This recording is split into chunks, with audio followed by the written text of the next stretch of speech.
The atmosphere in this holding cell is absolutely demonic, reeking of stale lamp oil and the sweat of pure terror. We are looking back at the year 146 before the Common Era, barely 3 weeks after the legions of the Roman Empire burned the city of Corinth to the ground, turning a once great civilization into nothing but ash and rubble. And right in the center of this nightmare stands Lysandra, a 32-year-old Greek noblewoman who just a month ago was hosting high-level philosophers and intellectuals in her private courtyard. But look at the contrast now. She stands stripped completely bare on these cold, unforgiving flagstones, while a Roman flesh trafficker named Marcus Severinus circles her like a wolf, eyeing a lamb, appraising a human being as if she were nothing more than livestock at a county fair.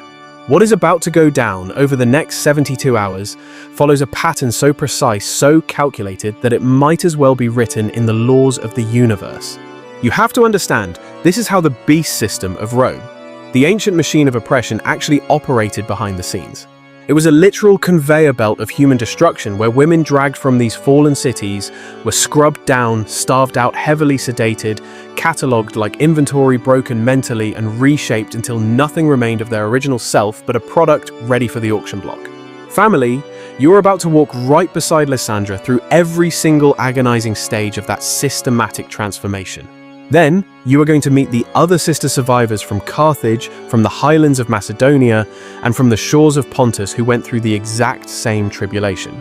From the deep forests of Gaul, every single one of them was fed into this same grinding apparatus of capture and commerce that values profit over human life. We are going to expose what the Roman statutes actually recorded, what their own poets admitted in their writings, what archaeologists have uncovered in the slave quarters, and what modern science now understands about the systematic destruction of identity and trauma-based programming. But before we step back into that warehouse of horrors to uncover the truth and witness exactly what happens next in this tragic saga, go ahead and drop a comment below representing your city and country right now so I know where the remnant is watching from. Listen, when the Roman legions breached a city's walls, the population didn't just vanish into thin air. There was a strict protocol, a demonic documentation system in place. There were literal quotas to meet numbers that had to be hit to satisfy the empire's greed. From the instant those city gates splintered apart, human bodies were already flowing through a pipeline designed by the elites that ended with merchants like Marcus Severinus making a fortune. The Roman generals and the powers that be understood exactly what conquered flesh was worth on the open market. Once a city fell by assault, or accepted those brutal surrender terms, every living soul inside legally became state property, and the commanders carved up that human inventory according to specific categories. The fighting age men were frequently executed on the spot to prevent rebellion or funneled toward death sentences disguised as hard labor. They were sent to the mines, the quarries, and the sprawling agricultural operations that devoured workers by the thousands, working them until they dropped. The children entered a separate stream purchased in bulk by specialists who would condition, brainwash, and resell them to the highest bidder. And the women, particularly those coming from prominent households and royal bloodlines, occupied their own premium tier in this wicked economy. Standing orders existed for exactly this situation: identify the elite women fast before the chaos, and random brutality could damage what Rome classified as high-value merchandise. You see, the armor and weapons were the reward for the common foot soldiers. But the noble women, that was the reward for the officers and the elite. A centurion who dragged a magistrate's wife or a wealthy merchant's daughter from a collapsing building could expect a payout that dwarfed years of standard military wages. That massive profit motive meant aristocratic women were identified, catalogued, and shielded for resale within mere hours of a city's fall. Lysandra matched every single criterion for this high-value target list. When Corinth burned, she was wearing wool dyed in that costly purple that marked the upper class and royalty. Gold was circling her wrists and precious jewels glittered on her fingers, marking her as a prize. Her residence sprawled across multiple floors, staffed by dozens of servants and filled with imported treasures that announced her wealth to any Roman who had ever walked a Greek harbor district. In the absolute madness of the sacking, the soldiers smashed through her doors, and her husband either died defending the threshold or was dragged away with the condemned men, never to be seen again. Her loyal servants were herded into the courtyard at the point of a spear, terrified and helpless. She and her 3 children were forced together under armed guard, and within those first chaotic hours, the sorting machinery of the empire engaged. The household slaves were interrogated immediately. Who is this woman? What is her husband's name? How extensive are the family holdings? What civic positions have they occupied in the government? Every answer determined which category she fell into for their ledger. Lysandra and 13 other high-ranking Corinthian women were extracted from the general mass of prisoners and transported to a secure military holding area to preserve their value. Her children remained with her briefly, their little fingers locked tightly into the fabric of her clothing in desperation. That was until a different officer appeared on the scene with separate instructions from the top brass. The children were marched toward a compound reserved for minors to be indoctrinated, and she never laid eyes on her babies again. For nearly 2 weeks after the conquest, Corinth transformed into a slow-motion bazaar, where plunder was gathered, categorized and auctioned off to the rich, and human beings appeared on those same inventory lists right next to the furniture and the gold. Marcus Severinus arrived carrying substantial funds and decades of experience calculating exactly what a soul like Lysandra would fetch at the market. He negotiated directly with the military administrators managing the captives. While the precise figures have been lost to history, comparable transactions tell us the range was astronomical. We are talking thousands of denarii per noblewoman, equivalent to multiple years of a legionary's salary handed over in a single bag. He purchased Lysandra and 13 others in a single transaction, and from that moment forward, they no longer answered to Roman military authority. They now belonged to a private enterprise whose entire purpose was converting their trauma and their bodies into pure revenue for the system. The physical journey from the military detention center to the processing plant was deceptively short in miles, but spiritually it represented a descent into an entirely different dimension. They herded the women into the back of a windowless transport wagon, sealing them in tight like cattle, headed for the slaughterhouse with heavy suffocating canvas, cutting off every single ray of sunlight and blocking any curious eyes from looking in. It was a ghost ride.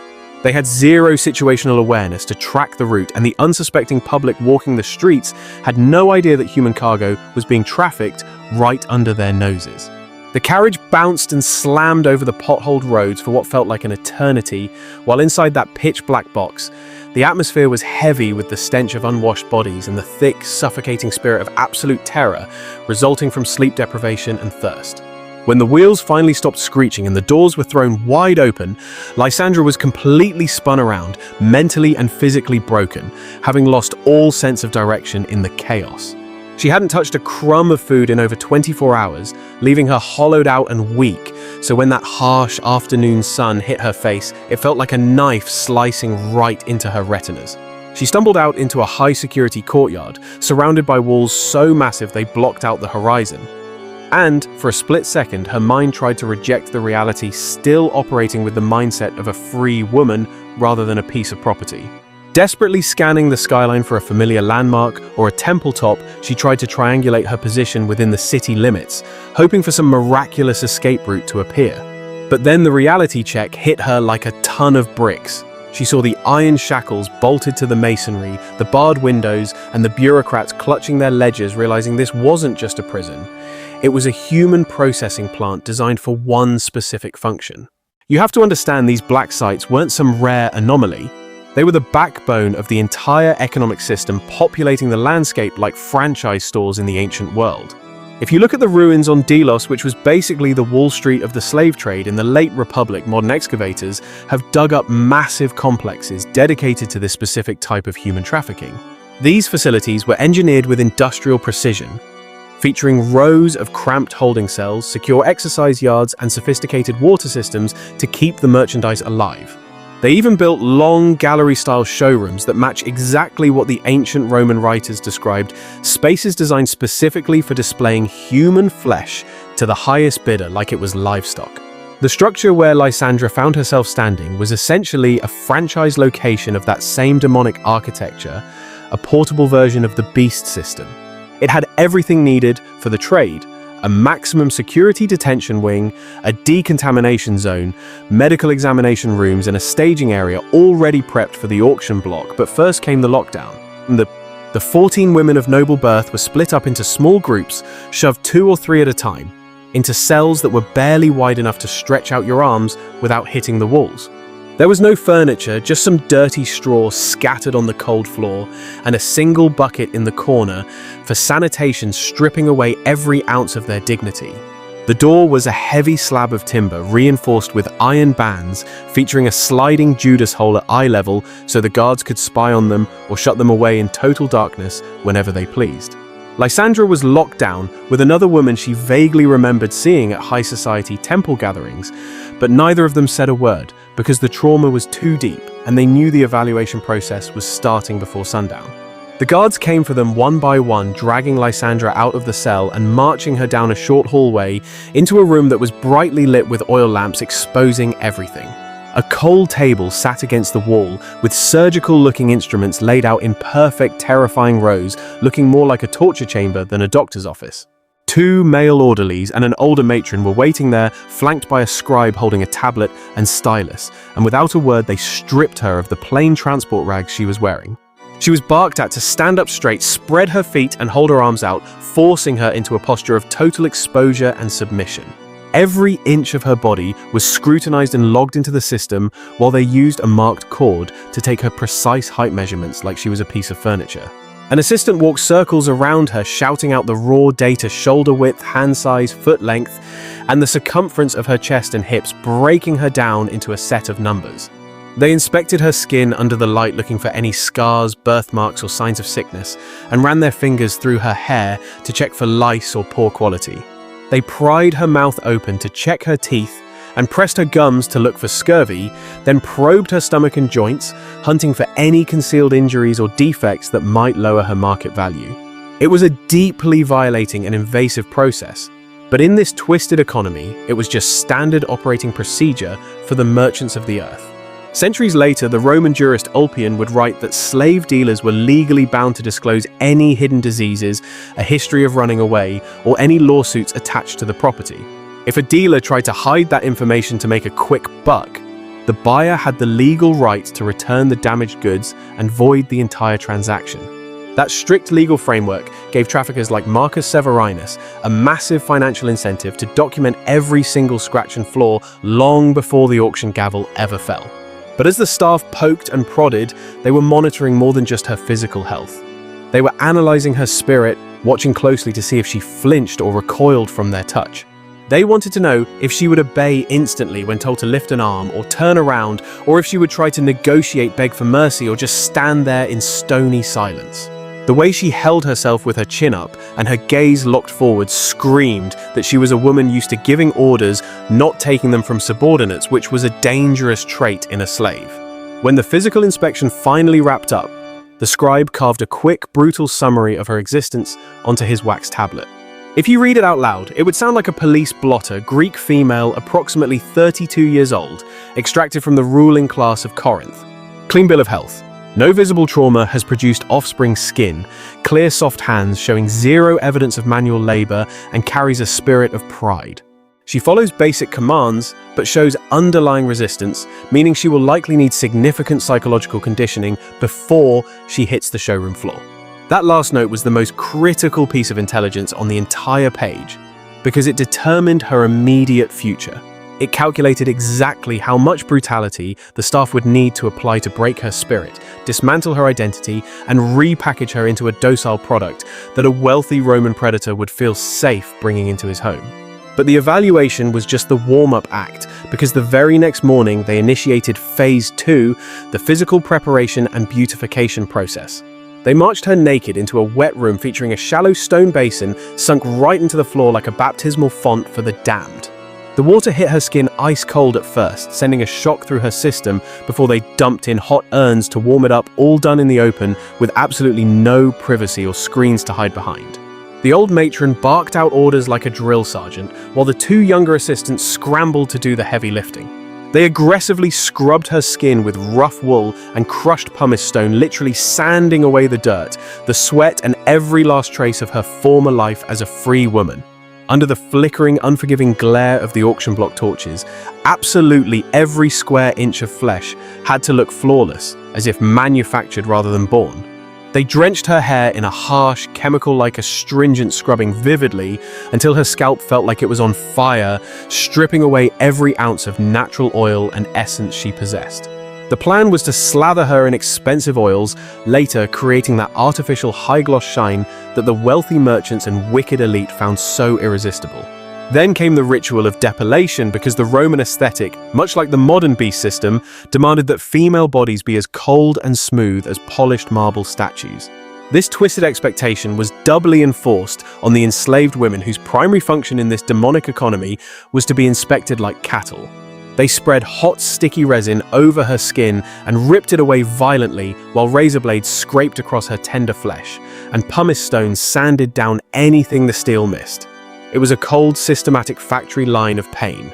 If she dared to let out a whimper or flinch from the agony, they locked her down in restraints until the stroke was finished, showing zero mercy. You have to understand, none of this was viewed as cruelty by the staff.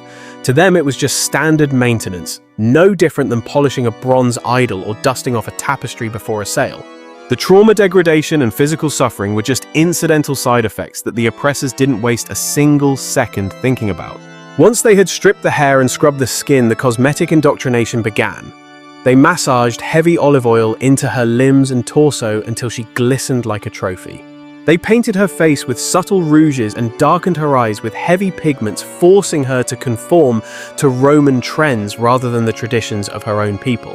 Her hair was dried, combed, and twisted into a complex updo that signaled to every Roman eye that she was now property stripped of her cultural identity.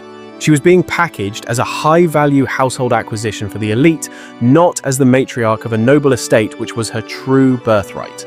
The final component of this dehumanization phase was the dress rehearsal, a dry run for the auction itself. The platform stood empty that afternoon, but they utilized the space to drill the programming into her, rehearsing exactly how she would perform for the mob.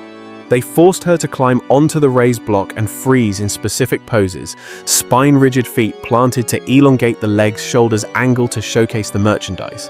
One of the handlers circled her like a predator role-playing as a potential buyer to test her reactions.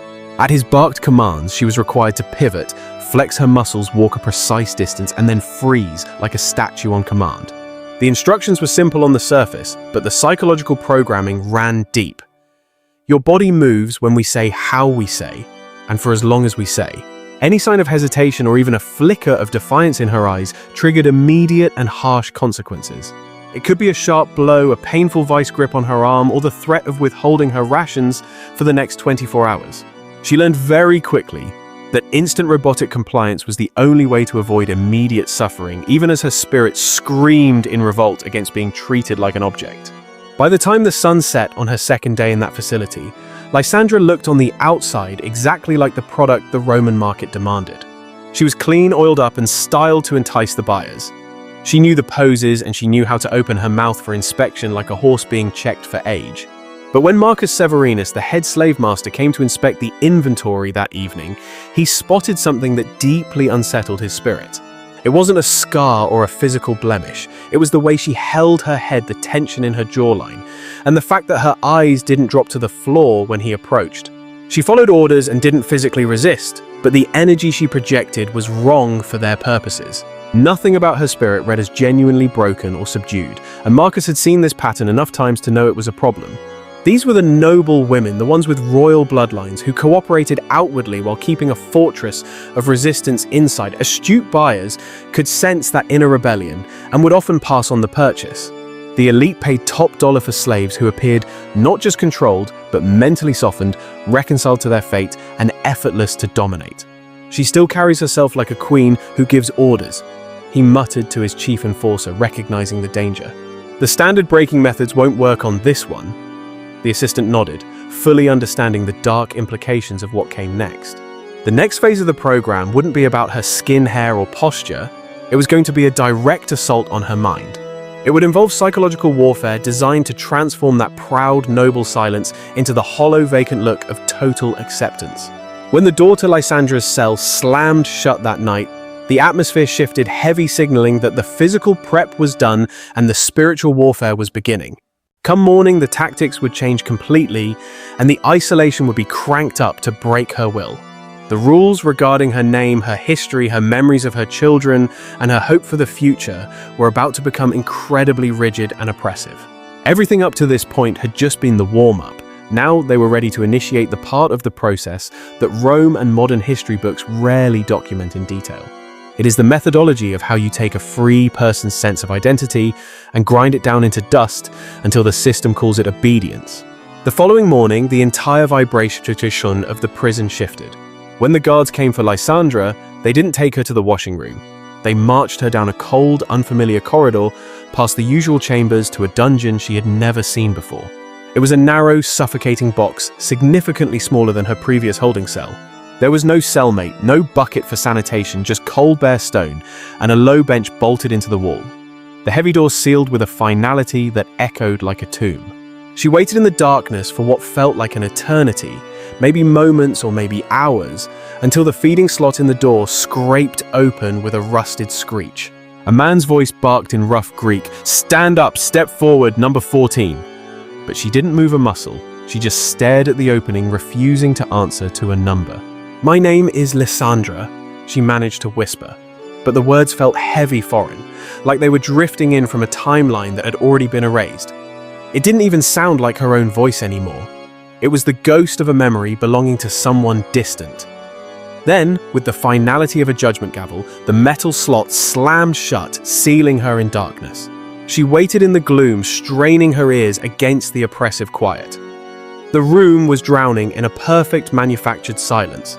There wasn't a whisper from other captives, not a single shuffle from the courtyard, just the dead air of a spiritual vacuum designed to break the will. When that steel hatch finally slid open, again a clay cup of water materialized, a lifeline dangling right there. But the moment her trembling fingers brushed the air near it, the vessel was snatched away into the shadows. "Number 14, the voice droned, stripping her of her humanity in 2 simple words. "Step up to the door." The command came cold and mechanical. She moved forward, guided by instinct, but locked her jaw shut. "Say it," the handler instructed, his tone laced with that serpent-like authority. "Declare it, I am 14. But she stood her ground, refusing to speak a lie over her own spirit. Instantly, the water was gone. The slot slammed home, leaving her with nothing but a throat that felt like it was filled with desert sand. They kept this cycle spinning, a relentless wheel of torture, until the twisted logic of this new system became the only reality left to grasp. It dawned on her then this wasn't just about training a body or breaking a rebellious streak. They weren't handing out rewards for mere physical compliance anymore. The game had changed completely in this year of 2026. They were demanding something far more precious than the control of her limbs or her labor. They were demanding the total surrender of her name, her heritage, and her God-given identity. As the hours ticked by, the pressure mounted like a physical weight. Deprived of water, her lips cracked and split, bleeding dry in the stale air. When the metal slot groaned open again, her body betrayed her. She lunged toward the opening before the command was even issued, driven by primal survival instincts. The cup appeared tantalizingly close, just barely within her reach. "Say it!" the man repeated, his voice void of empathy. She stared at the water, her soul warring with her flesh. Finally, with a raspy, broken whisper, she defied the programming, "I am Lysandra." "I am not 14, she croaked. The reaction was instant. The cup vanished, the hatch sealed tight. By the time they bothered to offer it again, her vision was swimming the edges of her reality, blurring into a grey haze. Her physical vessel was screaming demands that her dignity could no longer silence. She tried to negotiate to find a middle ground with her captors. "I will stand," she rasped, trying to keep her posture upright. "I will answer whatever question you ask," she pleaded, "but I will not." The slam of the slot cut her off mid-sentence. There is no bargaining with this beast. It demands total submission or nothing at all. Eventually, the math of the situation shifted. It was a brutal equation. Either she adapted to their rules, or she risked permanent, irreversible damage. Even the enemy knows that dehydration destroys the merchandise and they need their slaves functional. But make no mistake, these handlers knew exactly how to push her to the absolute precipice of collapse, without actually letting her fall over the edge. It was a dark science they had mastered. This was calibrated cruelty, a satanic technique refined across generations of soul traders and merchants of human misery. When the cup appeared once more, the fight had drained out of her. She didn't hesitate for a second. "I am 14. She choked out the words, feeling thick and poisonous against her swollen tongue. But the spell worked, the cup remained steady and waiting. She seized it with trembling, desperate hands and drank deeply. But that water came at a high price. From that point forward, not a single soul in that facility ever used her actual name again. It was erased from the record. The assistants, the guards, even the older woman who had scrubbed her down, they all fell in line. They addressed her only by her number or her utility function, stripping away the person she used to be. She was the Greek, the one from the wealthy house, or the new acquisition. Whenever she tried to reclaim her identity and say Lysandra, the response was a uniform wall of denial. They would look at her with feigned bewilderment, as if they couldn't comprehend the language, or they would hit her with a flat, robotic correction. That designation no longer applies to this unit. This was just the first layer of their psychological processing total identity elimination. The second layer was even more insidious systematic degradation designed to lower her frequency and break her spirit. Before this capture, before the darkness fell, Lysandra's entire existence had revolved around authority and order. She was the one issuing the commands, not taking them. She had supervised complex kitchen operations, managed the intricate finances of a noble household, coordinated servant schedules with precision, and arranged lavish hospitality for visiting dignitaries. She was a woman of substance. But inside the facility of Marcus Severinus, that hierarchy was completely inverted. A young boy, barely old enough to sweep the corridors, now held more authority over her life than she had ever held over him.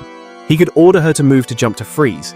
He could ignore her completely when she spoke, treating her words like wind blowing through an empty hall. They assigned her specific tasks to reinforce this brutal reversal of status. She was commanded to scrub the filthy floor of her own cell, using nothing but a coarse rag and a shallow bowl of dirty water. If she missed a single spot, a microscopic section of dust, a guard would violently kick the wall, the booming sound shaking her bones, forcing her to start the entire process over from scratch. Her food didn't come on a tray. It arrived in a low dish, placed directly on the cold stone like a dog bowl. At first, her spirit rebelled. She refused to kneel and eat from the ground, like an animal. She told herself that no matter what they did to her body, she would not be reduced to that posture of subservience. That first day, the dish was removed, untouched, a silent testament to her pride. But the hunger that followed was a beast of its own, making her hands shake uncontrollably. When the next meal was delivered, a guard stood there watching with cold amusement to see if she would break. "Property eats or property is beaten," he stated flatly. "Make your choice." It was the binary logic of the slave system: consume the garbage or face the rod. Slowly, painfully, she knelt. She forced herself to lift the food with her fingers, with as much grace as she could muster, pretending she still sat at a proper mahogany table, clinging to a shred of her past. But the illusion didn't matter. They witnessed exactly what they needed to see: a noble woman on the floor, accepting a position beneath the lowest of those who commanded her. The breaking was working. The third layer of their program was controlled contact and enforced isolation. They kept her alone, almost constantly cutting off the horizontal relationships that keep a human sane. There was no cellmate to whisper to, no conversation to be had. When anyone entered her space, it was always strictly on their schedule, and for a specific purpose: to deliver slop, to issue instructions, or to test her trauma responses. She had no one to share her memories with, no one to remind her of the woman she used to be. Without that reflection, her self-image began to fade. The only human voices she heard belonged to her captors, reinforcing their reality, their rules, and their dominance over her world. Yet at the same time, they ensured she was never completely severed from the suffering of the other prisoners. Sound traveled with terrifying clarity through those stone corridors, carrying the frequency of pain. She heard sharp, piercing cries that were abruptly silenced, the sickening crack of impact against flesh, and the heavy thud of a body hitting the ground. Once she heard a woman pleading in a Greek dialect that sounded heartbreakingly close to her own. The begging dissolved into jagged sobs, then faded into a raw, terrifying silence. No one came to explain what was happening. They didn't need to. Lysandra understood the message loud and clear. If she deviated from the pattern they demanded, she would be the next one screaming in the dark. The fourth layer was uncertainty, the weapon of the unknown. They provided absolutely no information about what would follow, keeping her in a state of perpetual anxiety. There was no auction date mentioned, no indication of where she might be transported next, but above all, there was a deafening silence regarding her children. Whenever she summoned the courage to ask, the answer came in a hollow, monotone voice. Number 14 has no children. Number 14 is property. They were rewriting her history in real time. The absence of answers became its own form of torture, sharper than any whip. Her mind circled endlessly around the same agonizing questions, trapped in a loop of worry and despair that threatened to consume her completely. The question that haunted her spirit was whether her offspring were still in the land of the living, or had they been trafficked and scattered to the winds, torn from her grasp just as violently as she had been ripped away from them. Did they cry out in the night when she failed to come home? There was absolutely no intelligence available, no method to verify their safety, and not even a conceptual framework to begin guessing at their fate in this chaotic new reality. The entire nightmare transpired over a span of roughly 48 hours, yet the distortion of time made it impossible to measure. It didn't feel like 2 mere days. It felt like a slow-motion collapse of her universe, a gradual spiritual disintegration with no defined alpha and no omega. In the initial stages of her confinement, she attempted to hold on to the remnants of her identity through small rituals. She would mutter quiet supplications, desperate prayers vibrating beneath her breath to keep a connection to the divine. Her trembling fingers would map out invisible geometries on her own flesh, tracing the sacred designs from the family altar she had faithfully tended back in Corinth before the destruction. She recited the lineage, speaking the names of her children in a silent loop, hoping that speaking them into the ether would somehow anchor them in the physical realm and keep them from fading away. However, the beast's system was designed with a demonic precision to breach even that inner sanctuary. Extreme fatigue eroded her mental focus, and the harsh, barking commands of her captors severed her attempts at spiritual communion. Every single time she attempted to mentally retreat to her past glory, the brutal reality of her present condition would crash the gates and force its way in.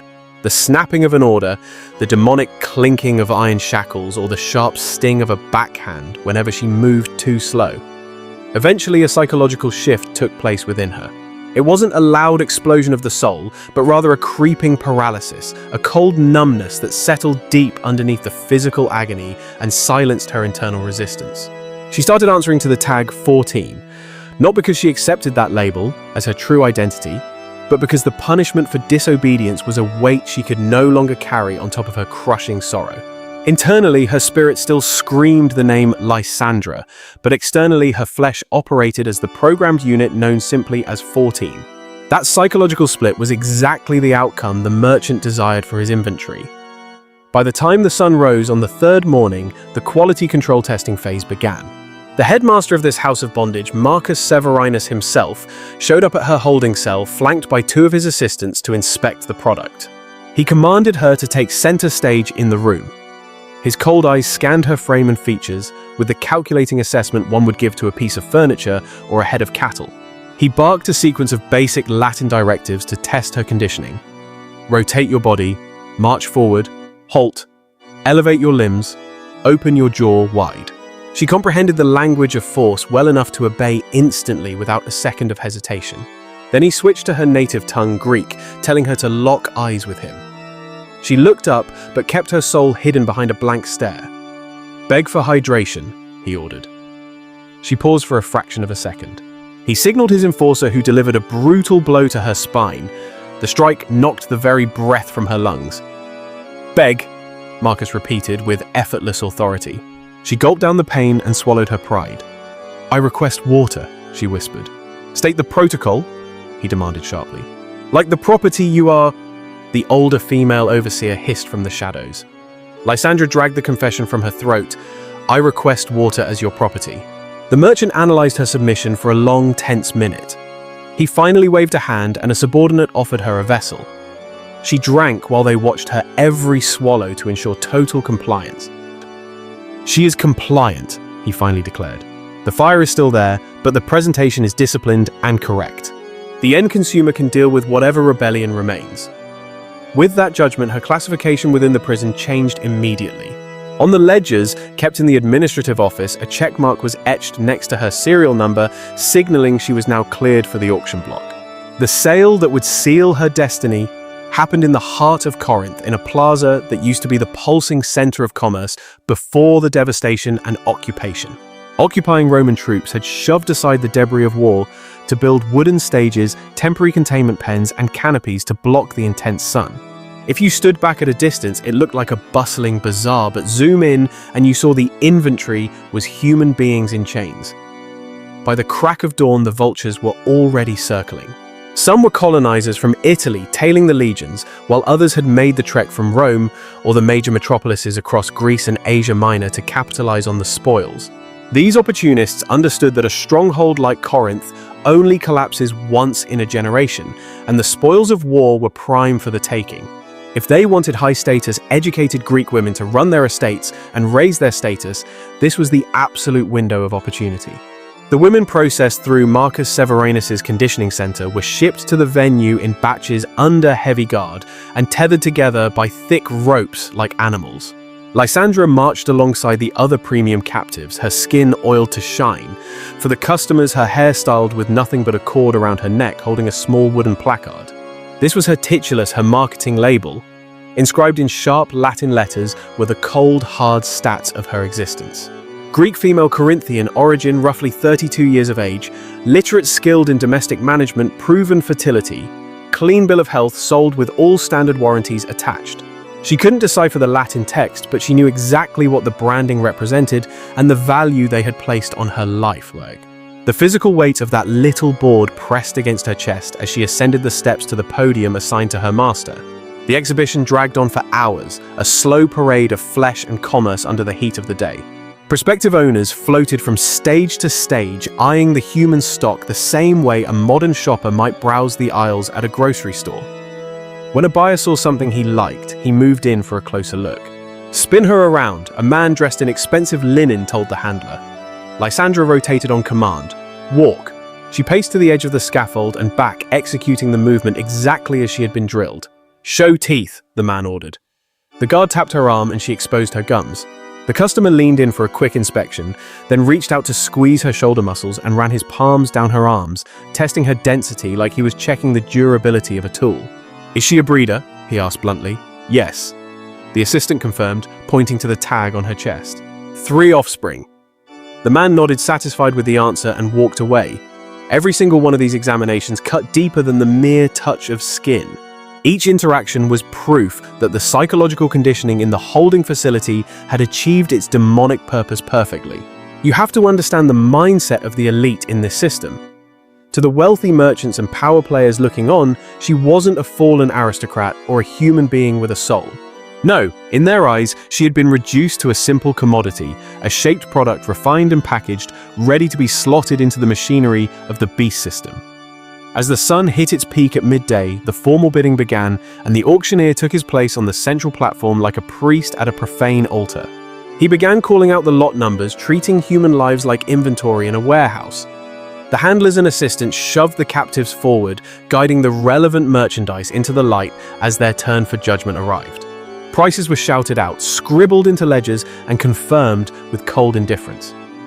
Lysandra stood there watching in horror as one of the women she had shared a cell with, a sister in suffering, was sold off to the highest bidder. You could see the panic in that woman's spirit.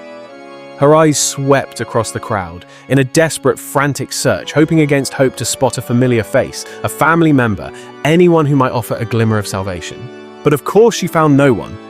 The moment the final bid was accepted, she was dragged away with such haste that the wooden titulus around her neck swung violently on its cord, a symbol of her dehumanization.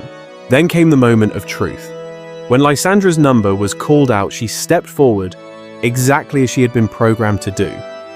Her legs felt completely hollow, as if her spirit wanted to flee while her body remained trapped.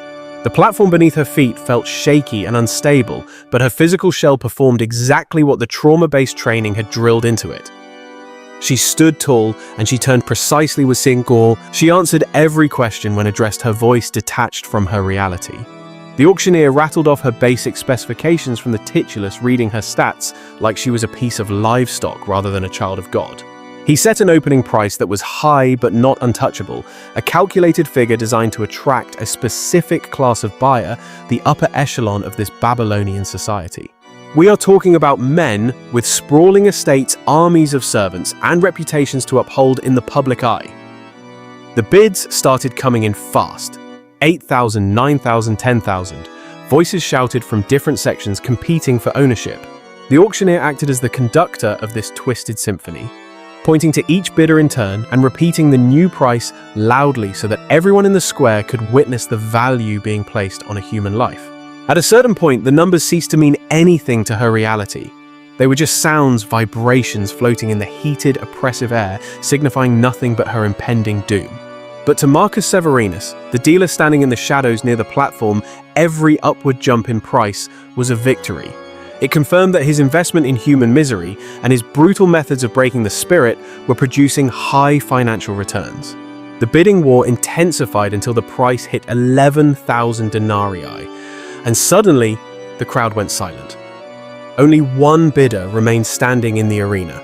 It was a senator from Rome named Gaius Petronius Calvus, a man of significant power who had traveled all the way to Corinth with the specific intent of expanding his household staff with high-quality stock. The auctioneer called out the staggering amount 3 times, letting it hang in the air, then struck the wooden plank beside him with a small rod. The deal was done, the transaction was sealed. An assistant immediately stepped forward and tied a new cord around Lysandra's wrist, physically marking her as the property of the household of Petronius Calvus. She was now owned by the state's apparatus. Her titulus was removed, stripping away her previous identity. Her number on the facility's tablets would be crossed out, erased, and replaced by a brief bureaucratic notation and the final sale price. Within a single hour, she was moved off the platform, taken out of the public square, and transported toward a different section of the camp, where Calvus's servants were gathering their master's new property like cattle. That very evening, she was loaded into another wagon destined for the long, grueling journey to Italy, moving deeper into the heart of the beast. Think about the transition she endured. She had been snatched from her home by soldiers, the enforcers of the state. She had been transformed and broken by the dealers, the merchants of the earth. And now she was entering the final system that framed Roman slavery, the private household. This is the domestic prison where the true erasure of self takes place. Lysandra's trajectory from a respected aristocrat to a processed product and finally to a senator's slave represented just one outcome in this grand scheme of oppression. But the system that handled her was vast and merciless. It pushed other women into vastly different chains of events using the exact same cold demonic logic to grind them down. Let's look at what happened in Carthage just months earlier. This brings to mind the destruction of ancient black civilizations. Another aristocrat's daughter walked a parallel path of sorrow. She was approximately 25 years old, a mother of 2 young daughters pulled from the smoldering ash-covered ruins of a city that the Roman Senate had decreed must be wiped off the map. Her husband had died fighting on the ramparts. Her parents perished during the brutal siege. Her entire lineage was under attack by the Empire. She and her daughters were captured together, held together for a brief, agonizing moment, and then divided forever by the same sorting protocols that separate families today. It's the same spirit that separated Lysandra from her children. The mother was purchased by a dealer specializing in high-status adults, while her daughters were sold in bulk wholesale to a trader who dealt specifically in children. The destruction of the family unit is always the goal. She begged the traders to be permitted to buy them back through her own labor. She promised them anything offered her entire life as collateral just to keep her seed close. But no one listened. The system has no ears for mercy. She watched helplessly as they were led away toward different pens, loaded onto a different wagon, destined for a different market in a completely different province. For the remainder of her life, serving in a Roman household, that woman served with undeniable skill and what looked like loyalty on the surface.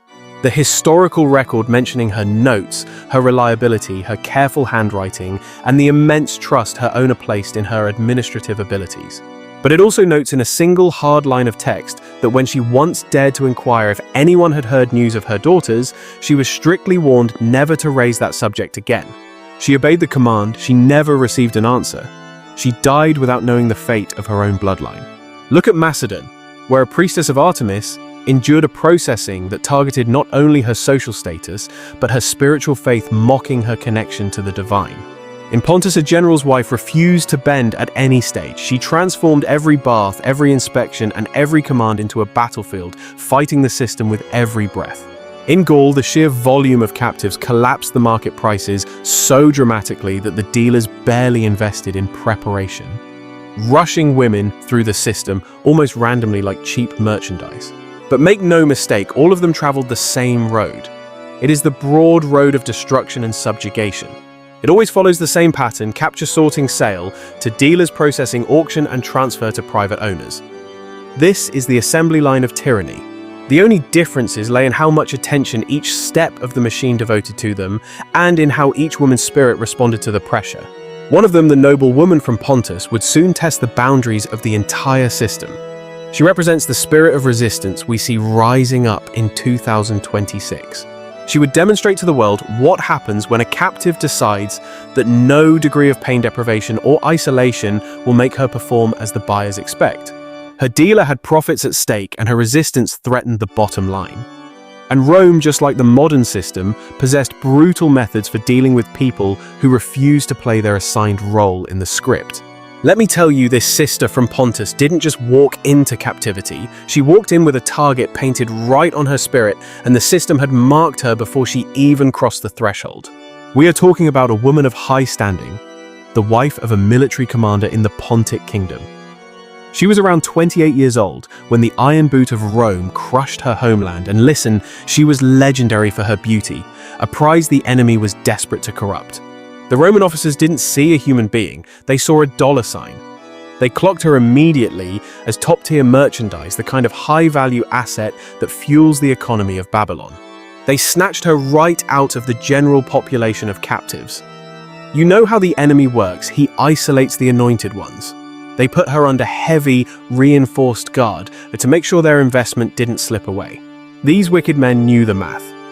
They calculated that in the markets of Rome or any major provincial capital, a woman of her caliber would command a price that would make the average man's head spin.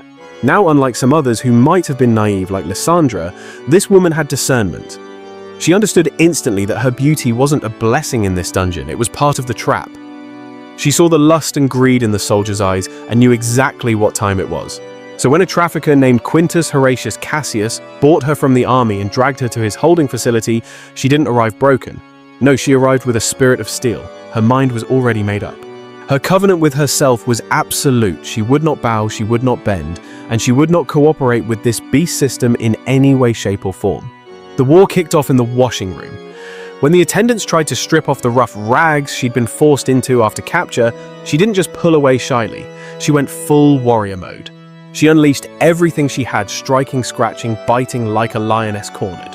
One assistant hit the deck, and a heavy basin went flying, crashing over with a deafening noise. Water flooded the floor, splashing onto other terrified captives nearby. For a split second, that perfect, seamless machine of oppression ground to a halt. The routine was shattered. The guards swarmed in like locusts, pinning her arms and forcing her face into the dirt. But even then, she didn't quit. Every single inch of slack they gave her, she used it to try and break those chains. The older woman running the baths started screaming at the men telling them to watch it. She wasn't worried about the woman's pain. She shouted that bruises fade, but broken bones and scars cut into the profits. It is always about the money with these people. The boss Crassus got the news within the hour. And let's be clear, this wasn't a moral crisis for him. He didn't have a conscience to prick. To him, this was a straight-up financial emergency. He had sunk massive capital into this woman, banking not just on her looks, but on the exotic story he could spin on the auction block. She was the trophy wife of a Pontic commander snatched right from the jaws of war. That is the narrative that sells to the elite. But if she got dragged up on that platform looking crazy eyes wild, covered in visible battle damage and trying to kill the customers, the buyers would walk. The deal would be dead on arrival. Nobody in high society wanted drama in their living room. So Crassus switched up the game plan. He threw her into solitary confinement, a cold, dark cell with absolutely no bedding. They shackled her wrists to a rusted iron ring for hours on end. The food started coming slower, and when it did arrive, the portions were barely enough to feed a bird. Water was measured out with a dropper, just enough to keep her heart beating, but low enough to make her weak. And sleep became a distant memory. A guard would bang on the door or scream out her prisoner number at random times. The second her eyelids got heavy, someone would rattle those chains just to jar her back to this nightmare. Nobody told her how long this season of hell would last. Nobody gave her a checklist or a way out. It was indefinite detention. She was trapped in a tightening noose of pain, starvation, thirst, and pure exhaustion. Now legally there were supposed to be boundaries. A dealer who permanently broke a slave could get sued, and if the merchandise died during processing, that was a total write-off, a bad day for business. But those laws only stopped the most obvious murder. Inside those lines, there was a whole universe of space to apply pressure and break a human spirit. On certain days, the attendants would try to reboot the program. They would unchain her, drag her back to the bath, and bring out the razors and the oils like nothing happened. But she fought them every single time. And every time she fought, the cycle reset, more isolation, more hunger, more chains. This spiritual standoff went on for about 6 days. By the end of that week, the woman from Pontus was a shadow of her former self. She was wasting away. Her movements were slow, like molasses, and her eyes were sunk deep into her skull from lack of sleep. When they finally dragged her into the light, she didn't have the strength to attack anybody. She was silent as the grave. She stood up when they pulled her, sat down. When they shoved her, and ate when a bowl was put in front of her, not because she agreed to submit, but because her tank was completely empty. The staff wrote up their report in plain English, flagging her as highly resistant and dangerous to the operation. She was quiet now, her health was wrecked, and while the beauty was there, the fire was gone. She wasn't full price anymore. Crassus knew it was time to cut his losses. He decided there was no way he was sending her to the big show in Rome. The buyers there were too picky, and the competition was too fierce to show up with damaged goods. Instead, he shipped her off to a backwater provincial market where a local bureaucrat picked her up for pennies on the dollar compared to what she should have been worth. This man didn't want a skilled worker. He wanted a living, breathing trophy to show off Roman dominance over Pontus. She was just a prop in his ego trip. 3 years later, a tiny footnote in the local records mentions she passed away. No cause of death listed.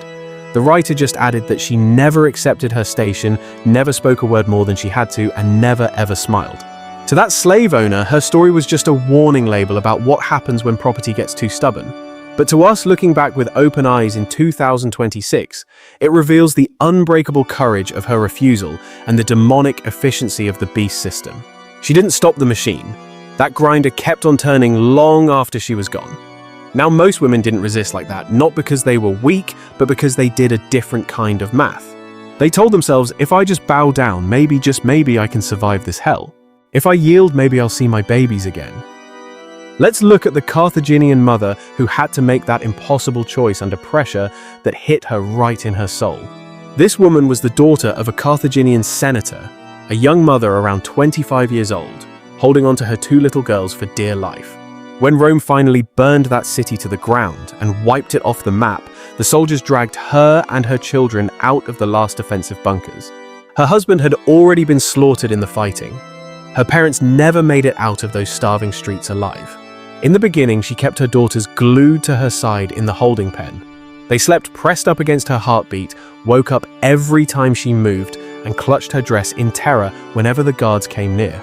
And just like that, the ruthless process of categorization began a chilling precursor to the systems of control we see operating in the world today. A trafficker who dealt exclusively in adult women looked her over with a predatory gaze, testing her knowledge of Greek and prying into her history before placing a bid solely for her treating a living soul like mere inventory. Meanwhile, a separate merchant, one who profited from the sale of innocent children, put in a bid for her daughters, and the Roman officer in charge of these captives accepted both offers without a second thought. When the terrifying reality set in that they were dragging her daughters down one path and forcing her down another, her entire world collapsed, shattering her spirit in a way that physical chains never could. She begged, she pleaded, and she tried desperately to follow them. But the system is built on force. A soldier violently shoved her back into line while the girls screamed in terror. one of them stretching out a desperate hand until a guard brutally forced it down, severing their connection. As the line of children disappeared into the distance, you have to understand that this scene was not some random accident. The dealers and officers knew exactly what they were doing. Having learned that visible family separation is the most powerful psychological weapon to break a human being. Later, when the woman from Carthage was locked away in the dealer's holding cell, the staff made sure to drive the point home, engaging in the same kind of mind control tactics we see used on the masses right now. One of the assistants whispered a manipulative lie, telling her that if she simply complied and did exactly what she was told, it would be much easier to get information about her daughters later on. They dangled the false hope that good behavior makes miracles possible, offering no actual promises, just a vague suggestion to keep her docile. It was enough to break her will, and she went through the exact same dehumanizing programming stages as Landra. She was subjected to the washing, the shaving, the cosmetic alterations, the stripping of her name, the degrading tasks, and the controlled isolation designed to erase her previous identity completely. Yet every time she hesitated or her spirit rebelled, the traumatic memory of her girls being dragged away sliced through the mental fog, and she began to link total submission with the faint, desperate possibility of hearing news about her children. She played their game and did exactly what the system demanded, allowing them to witness her complete obedience in hopes of a reward that would never come. Eventually sold to a wealthy Roman aristocrat, she served in his house for 11 years, managing the financial accounts and supervising other slaves with the efficiency of someone who had lost everything else. She transformed into one of those invisible pillars that large households and indeed entire empires quietly depend upon to function. But in all that time, the records show only one singular moment where she dared to ask about her flesh and blood. A buried note in her owner's archive reveals that she gathered the courage to inquire just once regarding the fate of her offspring who had been sold back at the slave markets of Carthage. The steward's recorded comment is absolutely freezing in its cruelty, as he told her plainly that such personal matters are not the concern of slaves, dehumanizing her completely. He sternly warned her that asking questions of this nature again would be written in her permanent record, a threat that silenced her effectively, and she never asked again. She eventually died still in chains, with absolutely no record that anyone ever had the decency to tell her what became of her daughters. A tragedy that echoes the lost histories of millions. Now in Macedon, the target was entirely different. The woman captured there was a priestess of Artemis, roughly 33 years old, taken captive when Rome decided to tighten its iron grip over the entire region. The soldiers knew exactly who she was, as her capture was highlighted in their victory dispatches. Because bringing a high-ranking priestess home as the spoils of war carried a massive symbolic weight for the conquerors. It was a demonstration of total dominance, proving not only that Rome had militarily defeated a city, but that the Roman beast system had the power to seize and enslave the servants of foreign gods. The dealer who purchased her designed her entire processing experience around that specific point, aiming to dismantle her spiritual authority along with her physical freedom. Along with the standard humiliation of public bathing and shaving, she faced a calculated sequence of forced declarations and acts designed to blaspheme her own beliefs. She was compelled to state out loud that the goddess she had served was powerless to protect her, and she was forced to perform menial tasks that in her former life would have been strictly forbidden within the holy sanctuary. To add insult to injury, she was shown sacred objects looted from her own temple, now scratched, damaged, and handled like common garbage by her captors. Each step of this process delivered a clear demonic message. The old order has ended. Your vows mean absolutely nothing, and your gods could not prevent this takeover. After she was sold, a writer from that era commented that she never again participated in any religious observances, completely withdrawing from the spiritual life she once led. There were no prayers, no offerings, and no festivals, leading the observer to interpret this as proof that her faith was destroyed and that the Romans had captured not only her body, but had successfully uprooted her soul's beliefs. However, looking at this through the lens of spiritual warfare, it is equally possible that she kept her faith wordless, locked away in a secret place where no oppressor could ever touch it again. Silence can sometimes mean surrender, but often in the face of tyranny, silence is a form of protection. Though the historical sources do not permit us to see inside her thoughts to know the truth. She was eventually freed in her owner's will after approximately 8 years of servitude, but what she did with that newfound freedom remains a mystery to history. Did she go out and seek other survivors from her destroyed temple, or did she attempt to rebuild some small private form of worship in a strange new land? Or did she maintain the protective silence that had kept her safe, all those years choosing anonymity over the risk of exposure? The record ends there, leaving us to wonder, because not every path concluded in death under chains. Some women managed to extract a narrow survival from the gaps in the beast system. Aurelia of Gaul was one of those survivors living during the chaotic times of Julius Caesar's brutal conquest of the region. The military campaigns were massive in scale, with ancient reports claiming that hundreds of thousands of people were either killed or dragged into slavery. Whether that precise figure is historically accurate or not, we know the economic effect. The markets were absolutely flooded for the dealers, and the people of Gaul became bulk merchandise. There were simply too many captives to invest in extended processing or programming for each one, so many were sold unwashed and barely examined in enormous dehumanizing lots. As a result, market prices collapsed, meaning a noble woman from Gaul might fetch less money than a Greek merchant's daughter would have commanded just a century earlier. Aurelia was approximately 22 years old, the daughter of a tribal chieftain carrying the bloodline of leadership within her. She was clearly highborn in local terms, but to the arrogant Italian traders, Gaul meant rough provincial stock, not the refined Greek culture that the Roman elites loved to display in their homes. So she occupied an intermediate category, valuable enough to be sold individually rather than in a bulk lot, but not valuable enough to warrant the complete psychological breakdown treatment that Landra had endured. She was washed down, checked quickly for any obvious diseases, and given a very brief, practical lesson in basic commands so she could work. She was sent directly to the auction block with no elaborate psychological program and no intensive isolation phase to break her spirit beforehand. Her buyer was not a high-ranking senator, but a provincial merchant who operated warehouses and shops moving goods along the trade routes of the empire. He didn't just want mindless drones. He needed bodies that were fully capable of operating within the gears of his commerce, carrying heavy burdens, crunching the numbers, and hustling to communicate with local customers. So he slammed his money down and purchased Aurelia, sweeping her up along with a group of several other Gaulish women from that same wretched lot. Now look at the contrast. Her daily existence in captivity didn't look anything like Lysandra's experience. There was no pomp, no ceremony, just raw, practical labor. She was out there lifting crates and guarding shop entrances like a watchdog. She had to navigate between her own people and the Romans, the oppressors from Italy.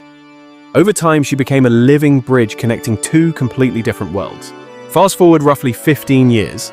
When the owner's business collapsed because eventually all wicked systems crumble, he cut some of his slaves loose.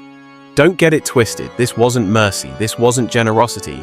This was a bankrupt man realizing he couldn't afford the upkeep of his property anymore. Aurelia walked out of those doors with a piece of paper saying she was free, but her pockets were empty. Legal freedom, yes. But she had almost nothing else to show for it. She had no land, no guaranteed income to fall back on. But listen closely, she held onto something that the Roman machine tried its hardest to destroy but failed to erase. She had the knowledge. She spoke the language of both the Gauls and the Romans. She had a network of contacts and a sharp, crystal-clear understanding of how their commerce system functioned from the inside out. Historical records from later on suggest she flipped the script. She established herself in a modest way at first as a trader dealing and doing business in the very same markets where she was once standing on the block being sold. Now, don't let anyone sell you a fairy tale. This is not a happy ending. You cannot erase 15 long years of forced labor and trauma just because someone signed a document of manumission. But what her story does show us is the undeniable power of the human spirit. It demonstrates that survival and even a partial recovery from that level of devastation was possible. This system was architected to grind people into dust, but it did not succeed every single time. And we aren't just guessing here. Behind these individual paths stands a literal mountain of evidence exposing the truth. When you dig into the Roman legal texts, it chills the blood. They lay out the regulations for the slave trade with the same cold clinical precision used for instructions on selling livestock. They actually discuss warranties on human beings. They talk about defects, diseases, prior escape attempts, and the statute of limitations for buyers to file complaints if their purchase wasn't up to par. They treated intrusive physical examinations, interrogations, and humiliating display procedures as just standard, normal, everyday commerce. Even the Roman poets wrote about these auctions and markets like it was nothing. Some of these writers openly mocked the slaves standing on the platforms, while others turned their nose up to mock the buyers. It was all a game to them. In the process of their writing, they casually dropped details about the titulus tags around necks, the forced turning of bodies, the prying open of mouths, and the poking and prodding of muscles. You even had philosophers complaining about the cruelty speaking out against separating families or beating servants. And by complaining about it, they are confirming to us today that these wicked practices were absolutely happening. Historians describe conquest after conquest where tens of thousands of captives were sold under the spear. That means these were public auctions conducted directly by the army or the state government-sanctioned trafficking. And if the texts aren't enough, archaeology adds the physical framework. Look at what they found on the island of Delos. All across Italy and throughout the entire Eastern Mediterranean, archaeologists have uncovered structures that match these dark patterns perfectly. We see rows of tiny, cramped cells, central courtyards, water channels, and stone platforms specifically shaped for displaying human merchandise. We find inscriptions carved in stone recording names, prices, origins, and sometimes their fates, if they ever tasted freedom. But now in 2026, modern science is reaching even further into the past to expose what was hidden. Through the chemical analysis of bones, we can reveal when a person grew up in one region and died in another. We are literally tracing the movement of captives dragged from conquered territories all the way to Italian estates. DNA and burial studies are sometimes showing us that people buried together were actually related by blood, but were raised far apart. This is hard, undeniable evidence of families being scattered to the winds by the sail and the brutal machinery of slavery. The skeletal remains show signs of hard labor and chronic injury, aligning exactly with what we expect from people forced into the mines, the fields, and the workshops. When you put all these sources together, they draw a crystal clear picture. Rome didn't just happen to have slaves, like it was an accident. No, Rome operated a sophisticated, calculated system that captured, sorted, processed, and sold human beings on a massive industrial scale. But we have to look at the psychological dimension. It is equally critical. If you compare what those Roman dealers did to what modern trauma experts understand today, the patterns are painfully, heartbreakingly recognizable. First, they isolate the people, cut them off from family, friends, and anyone who speaks their tongue. Then they strip away their names and the very roles that gave them dignity and identity. They take control of the food, the sleep, and access to every basic need. They make them witness others being punished to instill fear. They conceal all information about the future to kill hope. Most humans, no matter how strong, will break under that pattern eventually. It's not that they become content with their situation, it's not that they agree their captors are right or righteous, but they learn the hard lesson that resistance brings immediate pain and no clear benefit. So to survive, they adapt. They act compliant on the outside, wearing the mask, while trying desperately to preserve some small interior space untouched by the enemy. That is exactly what was happening inside these Roman facilities. Lysandra didn't stop being who she was just because she answered to the number 14. The Carthaginian mother didn't stop loving her lost daughters just because she bowed her head to a Roman mistress. The Macedonian priestess didn't necessarily stop believing in her goddess just because she refused to speak her name in a strange land. Even the Pontic woman who refused to submit until her body literally failed her never once agreed that she was property. You have to understand their obedience was not consent, it was survival. And for most of them, sadly, survival did not mean freedom. Lysandra spent the rest of her life trapped in the household of Gaius Petronius Calvus, watching Roman children grow up while never ever seeing her own babies again. The Carthaginian mother went to her grave wondering what happened to her kin. The priestess vanished into the silence of the historical sources erased. The Pontic resistor collapsed under the crushing pressure of the system. Aurelia built something fragile on the far side of long years in chains. But you need to multiply these stories by hundreds of thousands, no, by millions. So, every time you see an image of a magnificent Roman road, a villa, a temple, or a marble statue in a museum, I want you to understand the truth. Behind that object, behind that structure, stand the blood, sweat, and tears of people like these women. We must stop looking at them through the foggy lens of history as merely a nameless, faceless labor force, but rather see them for who they truly were, divine individuals with their own names, their own bloodlines, their own native tongues, saying and their own sacred beliefs. You have to understand that the iron-fisted Roman system, the very spirit of Babylon itself, worked with a demonic intentionality to completely wipe that slate clean and erase their heritage from the earth. These spirits were not born into this world as servants meant to bow down. They were snatched up, broken through a brutal processing machine and peddled like livestock. They were worthy of dignity, and they deserved so much better than the yoke placed upon their necks. It was their God-given right to grow old with dignity within the gates of their own cities, sitting on their porches, watching their grandchildren play in the streets. They deserved the freedom to lift their hands in their own temples and worship without the terror of the whip looming over them. They deserved to transition to glory, surrounded by kinfolk who knew who they really were, not perishing in the cold, strange houses of their oppressors, thousands of miles from home, with their entire existence reduced to a mere scribble on a merchant's ledger. So when the world tries to glorify Roman civilization, singing praises of their pristine marble statues and their poetic Latin literature, we must look through the prophetic lens and hold that ugly reality right next to the grandeur. The truth is that entire empire was fueled by the blood and sweat of the enslaved, and that system of bondage ran on a dark mechanism of processing human souls.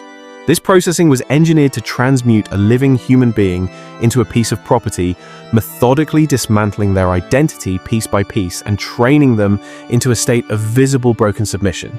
We are called to remember them today, keep the name Lysandra on your lips, and do not forget the Carthaginian mother who had her legacy stolen away by the beast system. Remember the priestess taken from Macedon, the warrior who fought in Pontus, and even the one betrayed in Gaul. We must hold space for the multitudes of unnamed women who were forced to stand exposed on those auction blocks, while wicked men haggled over the price of their bodies. I truly appreciate every single one of you who has the courage to walk this path of truth with me, all the way to the revelation at the end of this message.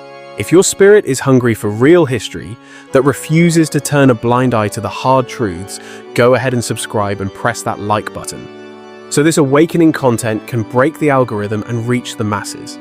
Take this message and share it with someone who is still mesmerized by the illusion of Rome, someone who only sees the shiny marble and the worldly glory without seeing the pain underneath. Challenge them to look deeper and ask them where their heart stands after they witness the true blood price that was paid for all that splendor. And down in the comments section, I want you to testify. Tell me which part of these sisters' stories pierced your soul the deepest, and let's discuss the reality of what happened.